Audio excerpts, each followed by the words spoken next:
भारत आणि पाकिस्तान अणुयुद्धाच्या उंबरठ्यावर होते. अमेरिकेचे राष्ट्राध्यक्ष डोनाल्ड ट्रम्प यांची प्रतिक्रिया.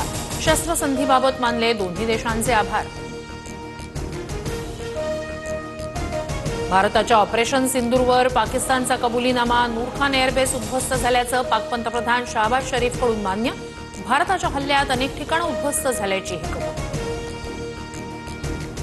रक्ताचे पाठ वाहतील म्हणणाऱ्या बिलावल भुट्टोचे सूर बदलले. हीच वेळ परीक्षेची. युद्धविराम कायम राहील की नाही याची आम्हाला भीती.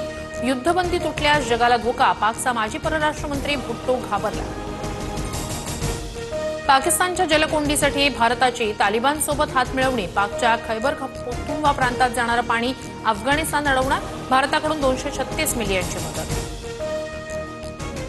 भारताची पहिल्यांदाच अफगाणिस्तानातील तालिबानी सरकारसोबत चर्चा. एस जयशंकर आणि तालिबानचे परराष्ट्र मंत्री मुत्ताकी यांच्यात थेट संवाद. तालिबाननं पहलगाम हल्ल्याचा निषेध केल्यानंतर भारताकडून भूमिकेचं स्वागत. तुर्कीच्या सेलेबी एअरपोर्ट सर्व्हिसेसची मुंबई हायकोर्टात धाव. भारतानं परवाना रद्द करण्याच्या निर्णयाला कायदेशीर आव्हान. राष्ट्रीय सुरक्षेच्या कारणाशिवाय निर्णय घेतल्याचा दावा.